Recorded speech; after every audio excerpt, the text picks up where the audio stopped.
આ ગરમીની ઋતુમાં સાંજે કંઈક હેલ્ધી અને લાઇટ ખાવાની ઈચ્છા થતી હોય છે. સો આજે અમે લાવ્યા છીએ ગરમા ગરમ હેલ્ધી અને ટેસ્ટી તથા ઝટપટ બની જાય તેવા બટેટા પૌવા. સો ગરમીમાં હેવી ખાઈને થાકેલા મારા વહાલા પીપલ્સ, સ્વાગત છે તમારું સાસબહુ કા કિચનમાં. સૌપ્રથમ 400 ગ્રામ પૌવા લીધેલા છે.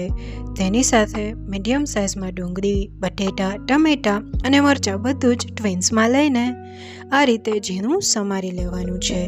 હવે 2 થી 3 ચમચી તેલ લઈ તે સરખું ગરમ થાય ત્યારબાદ તેમાં રાઈ નાખી દેવાની છે.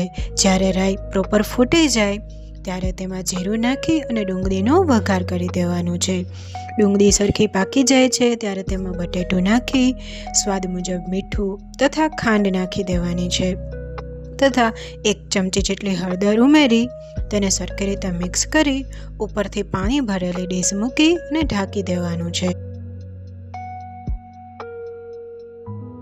જ્યારે બટેટું સરસ રીતે પાકી જાય છે ત્યારે તેમાં ટમેટું નાખી અને થોડી હિંગ ઉમેરી દેવાની છે.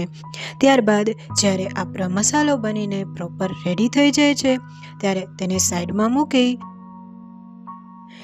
હવે પૌવાને સરખી રીતે પાણીથી ધોઈ અને પાણીને નિતારી લેવાનું છે.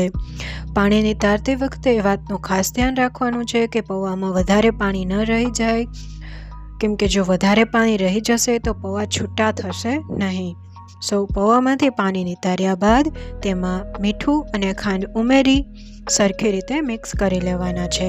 હવે આ પૌવાને ગરમા ગરમ મસાલામાં ઉમેરી અને સરખી રીતે મિક્સ કરી લેવાનું છે. આવી રીતે બને છે આપણા છૂટા અને ટેસ્ટી બટેટા પૌવા.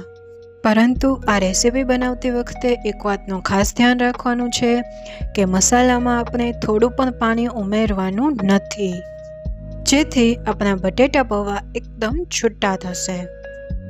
જો તમને આ હેલ્ધી અને છૂટા બટેટા પૌવાની રેસીપી પસંદ આવી હોય તો લાઈક કરી કોમેન્ટ કરજો તથા કોમેન્ટમાં એ પણ જણાવજો કે નેક્સ્ટ રેસીપી શેની બનાવીએ તથા અમને સબસ્ક્રાઈબ કરવાનું ભૂલતા નહીં, જેથી તમને આવી જ રેસીપીને એન્જોય કરી શકો.